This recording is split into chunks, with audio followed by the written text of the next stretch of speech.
Soldaten der Westfront. Der heute beginnende Kampf entscheidet das Schicksal der deutschen Nation für die nächsten 1000 Jahre.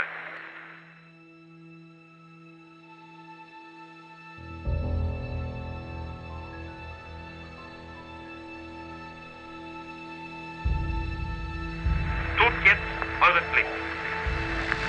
Das deutsche Volk ist mit seinen Segenswünschen bei euch.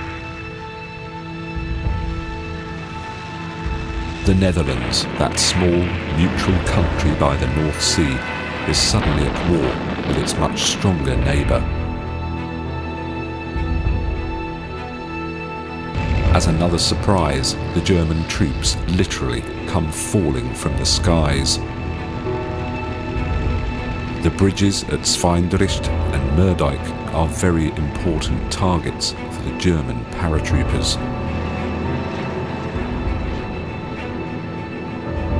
With these bridges secured, the German troops could safely advance to Rotterdam and The Hague, the heart of the Netherlands. Dutch forces try to prevent the German advance at Dordrecht. This makes Dordrecht one of the bloodiest battlegrounds of the Dutch campaign.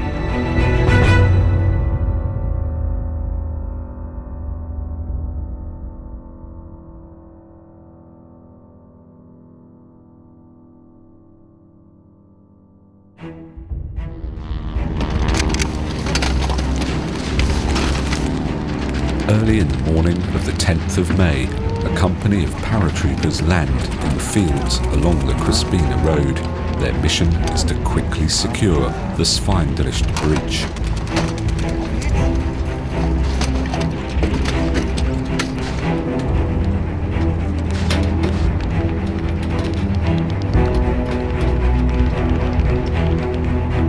The low hum of the Junker 52 planes passing overhead alert the Dutch railroad troops at a nearby villa. Although these so-called railroad troops were there to protect the railroad station, they quickly move into action. They block the roads leading up to the bridge and provide fierce resistance to the German troops. A few hours later, 80 German paratroopers are forced to surrender to the Dutch. Hier, doel nummer 1. Doel nummer 2. Daar stehen. Doel nummer 3. Daar stehen. Daar stehen. These prisoners of war are later sent through Eimingen to England, never to see action again during the war. The civilian population of Dordrecht, although taken by complete surprise, does not sit idly by. They offer assistance when possible, taking care of the wounded. During the fighting, they quickly mark cars with red crosses to evacuate the wounded lying in the streets, both soldiers and civilians, both Dutch and German.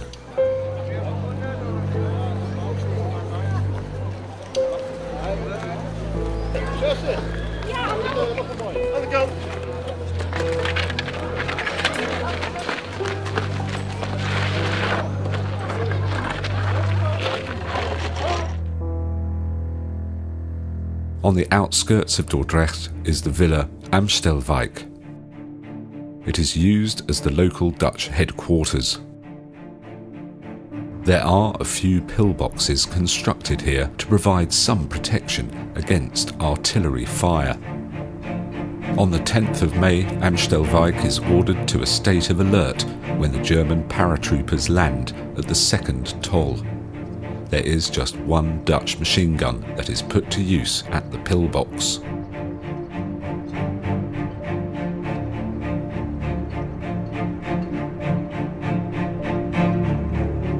A group of paratroopers manages to escape detection and advances upon the Dutch from the west, while the Dutch are taking cover from German rifle fire from the east. They are taken by surprise.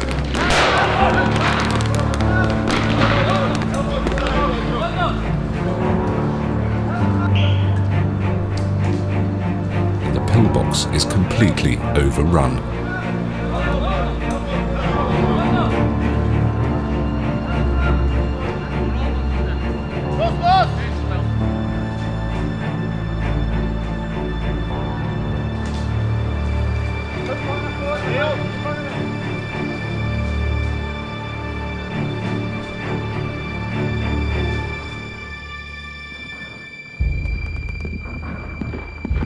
14 Dutch soldiers and 4 German soldiers die.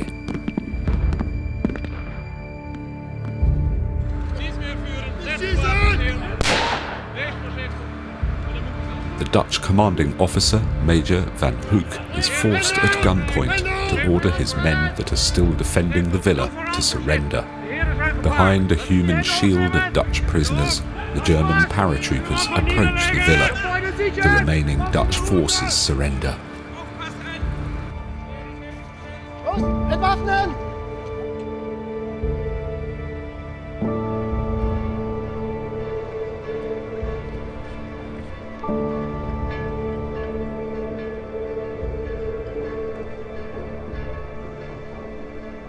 Even though the Dutch put up fierce resistance, they are no match for the well-trained and modern-equipped paratroopers. It doesn't take long until the Germans have the bridges secured. Nach erbittertem Kampf ist Moerdijk fest in deutscher Hand. 2 Stunden nach dem Absprung ist der erste Teil des Auftrags erfüllt. Die Fallschirmjäger haben die Sprengung beider Brücken verhindert und die zu ihrem Schutz eingesetzten Feindkräfte vernichtet oder gefangen genommen.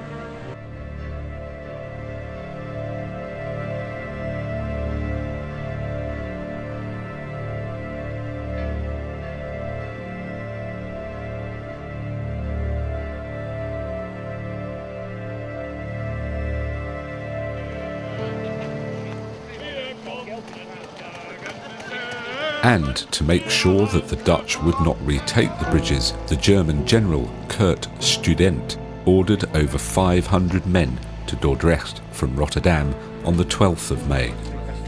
The battle seems over.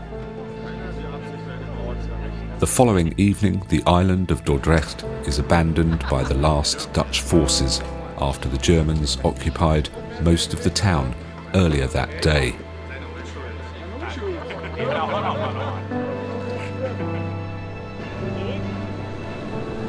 To prevent further disarray for the civilian population, the town council tries to establish contact with the German command in order to tell them all Dutch forces have abandoned the city.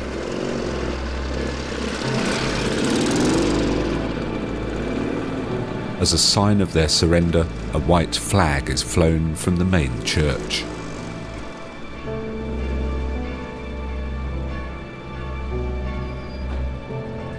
In the office of the engineering corps, the German officers meet with the chief of police and the mayor of Dordrecht, who was injured during the fighting. They accept the terms of surrender for the city.